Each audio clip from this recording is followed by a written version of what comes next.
तपे दक एक ऐसा मर्ज है जिसका नाम सुनते ही खौफ और फिक्र पैदा हो जाती है, और ये खौफ बेवजह नहीं है।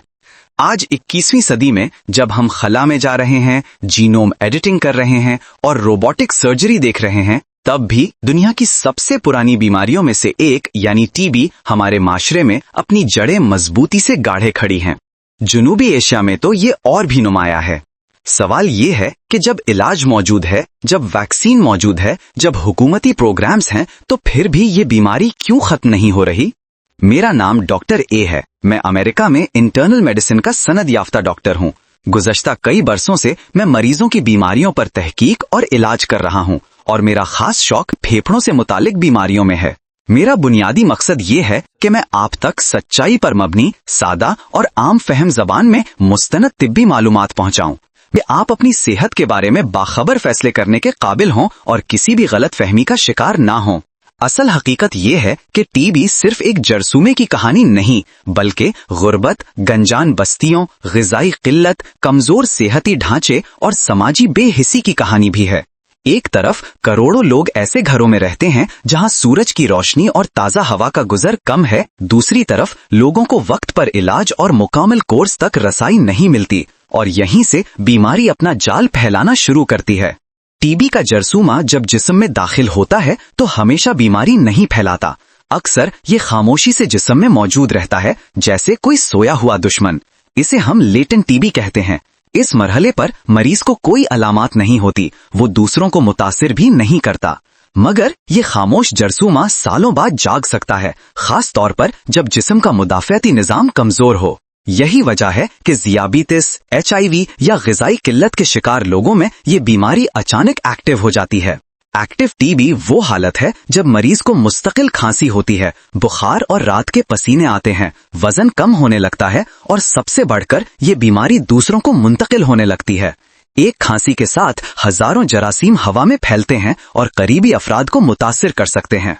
यही वो लम्हा है जहां फर्क समझना जरूरी है। लेटेंट टीबी एक वार्निंग है, एक्टिव टीबी असल खतरा है।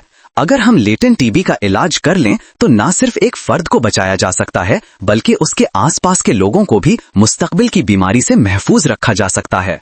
लेकिन अगर इलाज छोड़ दिया जाए या अधूरा छोड़ दिया जाए तो फिर वही खामोश दुश्मन एक्टिव होकर पूरे खानदान और कम्युनिटी को लपेट में ले सकता है।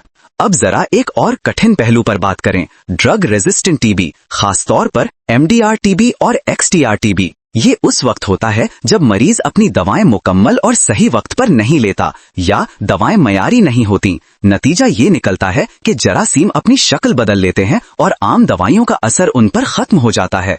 अब इलाज बहुत मुश्किल, तवील और महंगा हो जाता है। मरीज को जहरीली और सख्त अद्वियात खानी पड़ती हैं। इलाज का दौरानिया सालों तक बढ़ सकता है और कामयाबी के इम्कानात भी कम हो जाते हैं। यही वजह है कि MDR टीबी को आवामी सेहत का सबसे बड़ा खतरा माना जाता है। लेकिन उम्मीद की किरण बाकी है। आलमी इदारा सेहत ने हालिया बरसों में नए इलाज मुतारिफ करवाए हैं जो पुराने तरीकों से कहीं ज्यादा बेहतर हैं। पहले MDR टीबी के मरीज को 1.5 से 2 साल तक सख्त इलाज लेना पड़ता था, जिसमें इंजेक्शन और मुतअद्दिद दवाएं शामिल होती थीं। मगर अब एक नया ऑल ओरल रेजिमेन मुतारिफ हुआ है जिसे BPLM या BPLL कहा जाता है। इसमें बेडाक्विलिन, प्रेटोमिनिड, लाइनेज़ोल और कभी मॉक्सीफ्लॉक्सिसिन शामिल किए जाते हैं। ये इलाज सिर्फ 6 माह में मुकम्मल हो सकता है और इसकी कामयाबी के इम्कानात भी ज्यादा हैं। ये तब्दीली टीबी के खिलाफ जंग में एक इनकलाब है, खास तौर पर जनूबी एशिया जैसे खित्ते के लिए जहां MDR टीबी के केसेस बहुत ज्यादा हैं। इसी तरह ड्रग ससेप्टेबल टीबी यानी आम टीबी के इलाज में भी बेहतरी आई है। पहले इलाज 6 माह का होता था, अब WHO ने 4 माह का मुख्तसर कोर्स तजवीज किया है जो मौसर और मरीज के लिए आसान है। बच्चों के लिए भी गैर पेचीदा केसेस में यही 4 माह का कोर्स काफी समझा जा रहा है। ये कदम इसलिए अहम है कि मरीज इलाज अधूरा छोड़ने से बचें और बीमारी दोबारा ना लौटे। तशखीस के मैदान में भी तरक्की हुई है। पुराने जमाने में सिर्फ स्मीयर माइक्रोस्कोपी से जरासीम देखने की कोशिश की जाती थी, जो अक्सर नाकाफी होती। अब जदीद टेस्ट जैसे जीन एक्सपर्ट और CBNA-80 मौजूद हैं जो न सिर्फ टीबी की मौजूदगी चंद घंटों में बता देते हैं, बल्कि राइफाफिसिन रेजिस्टेंस भी जाहिर कर देते हैं।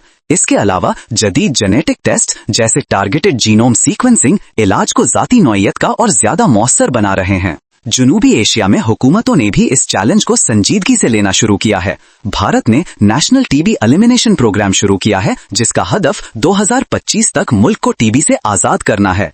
इस प्रोग्राम में न सिर्फ इलाज और अद्वियात मुफ्त फराहम की जा रही हैं, बल्कि मरीजों को ग़िज़ाई मदद भी दी जाती है ताकि उनकी सेहत और मुदाफ़ियत बेहतर हो। पाकिस्तान और बांग्लादेश में भी इस समत काम हो रहा है, लेकिन हमें अभी बहुत आगे जाना है। अगर हम एक कदम पीछे हटकर देखें तो बात बिल्कुल साफ है। टीबी का जरसूमा ताकतवर है, मगर नाकाबिले शिकस्त नहीं। अगर मरीज वक्त पर तशखीस करवाए, इलाज मुकम्मल करे, खानदान और माशरा सपोर्ट करे और हुकूमतें अपनी पॉलिसियों में संजीदगी दिखाएं, तो इस बीमारी को खत्म करना मुमकिन है।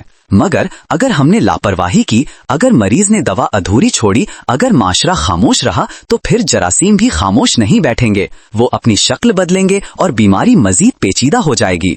अब सवाल आपसे है, क्या आप अपनी और अपने खानदान की सेहत को महफूज रखने के लिए बरवक्त कदम उठाएंगे? क्या आप खांसी को मामूली समझकर टाल देंगे या संजीदगी से इसकी जांच करवाएंगे? क्या आप किसी करीबी शख्स को दवा अधूरी छोड़ने से रोकेंगे या खामोश रहेंगे? ये सब फैसले हमारी और आने वाली नस्लों की सेहत पर असर डालेंगे। ये बात याद रखना जरूरी है कि टीबी सिर्फ एक फर्द की बीमारी नहीं, ये कम्युनिटी की बीमारी है।